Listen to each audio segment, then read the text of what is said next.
Wave91.7 Port Harcourt, everything on PlayStation. This morning, a troubling question is confronting Nigerian justice system. If you know what I mean, you'll understand exactly what's happening. When authorities cannot find a suspect, should they go after their family members instead? That's a big question. I'm not a lawyer. Excel is okay, maybe. We'll have to bring a neutral person here. Maybe Excel. Are you saying I'm biased? Sorry? Are you saying I'm biased? No. Come on. I When you wouldn't say you need to first, the thing is, person. based on the nature of our job, right? Yeah. We've got to sit on the fence. Are you right? seated here So, as are a you- lawyer? Or I can see a you took broadcaster? you took my degree from me last night. No, I'm asking a question. Are you And I'm seated answering here? you took the degree last night. Maybe I did. Maybe you did. Maybe I Alright. did. Can we just go straight to the conversation so people can be abreast? In Ogbomosho, Oyo State, police have arrested the father of a man linked to the controversial PFIPC scandal.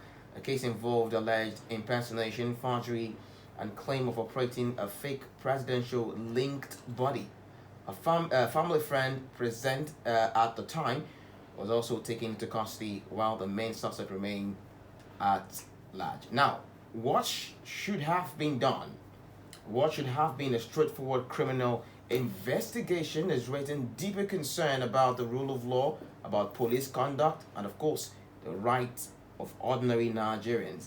Is this a legitimate strategy to track down the suspect or a dangerous form of pressure and crossing the line? First is first, we go straight to the major. We haven't really discussed about this matter as regards the fake agency. How did we even get to this point?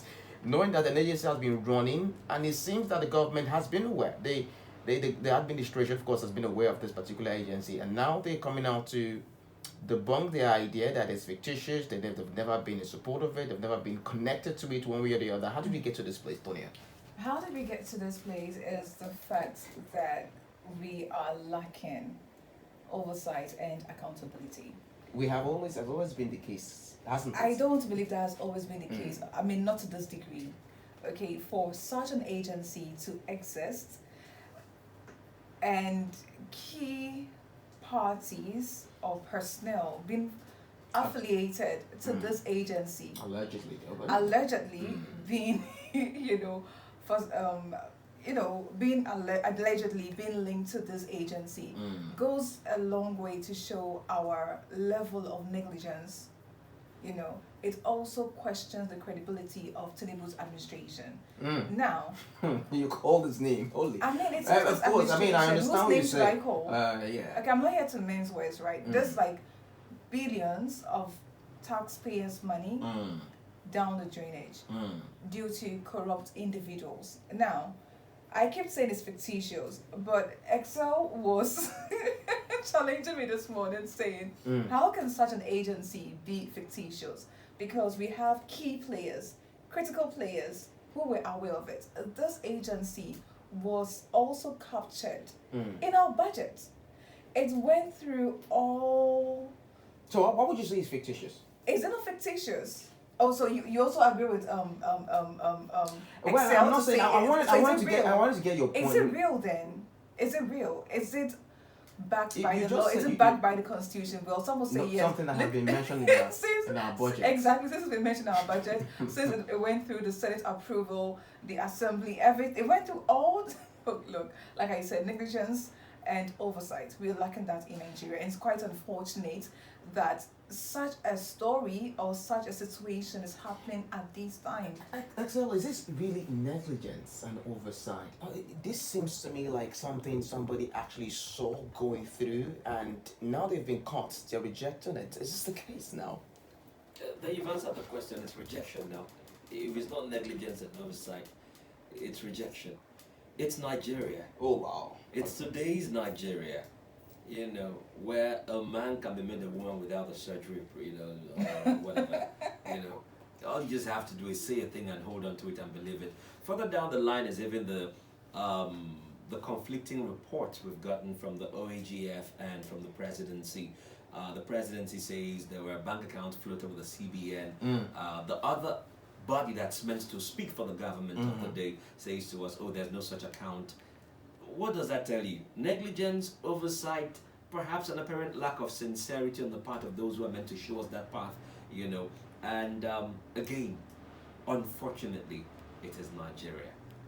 That's all I've got on this one. It breaks my heart when I say, unfortunately, it is Nigeria. Are you trying to say that this is what we are known for? Like, we do not have credibility. We do not care about the people enough to want to. I mean, I do understand corruption in government, right? But to have such a fictitious agency that none of the government administrators can come out and boldly defend and say, yes, we are aware of it. Maybe there's corruption in this agency, but we did establish it, right? Maybe we did not do our due process, but we are aware of this. But they're literally denying it. That means that agency was not even meant to be in place in the first place. So why was it there? Why was it approved? The effort of this brilliant away from look, I can understand criminals, right? I can understand criminals deceiving.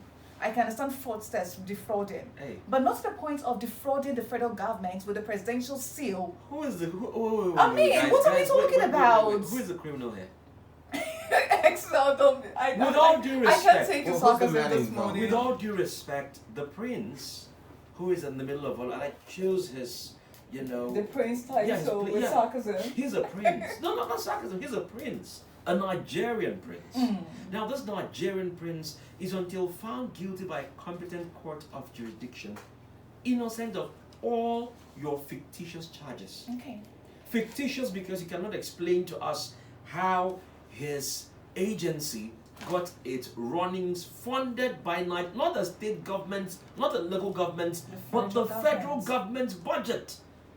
So your claims to the extent of any other thing, at least for the now, might even become fictitious. So you saying he's a fraudster, that's fictitious. In fact, me calling him a fraudster is fictitious. If I were to advise him, I would say slam a lawsuit on anybody whoever calls you a thief, corrupt, slam a lawsuit.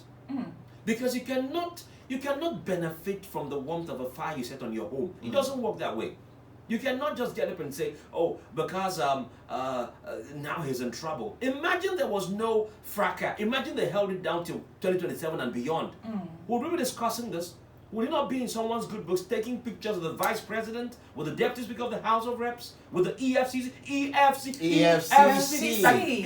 for God's sake, CC? Are you guys kidding me this morning? Gentlemen, if there is to be any fictition here, it appears to lie more on the part of those who are alleging than on the part of the man who has got something perhaps to defend. But Excel, wait, hold on, give me a minute. Excel, but we just say this is enough reason for the people to call out Tinubu's government to not only reshuffle his cabinet but also look into his personnel as well. Because I do not like the fact that Dr. Biamila is being, exempted or being defended by the presidency as well. In the same climate, he is meant to even step aside without anybody forcing him or asking him to. I mean, that would have been the right thing to do to show his sincerity, right? To show that, okay, I may have made a mistake, but for the sake of out of respect and love I have for the people of Nigeria, let me stand aside or step aside and allow investigation into the situation, even though we know that obviously, looking at how the things are going, if truly it is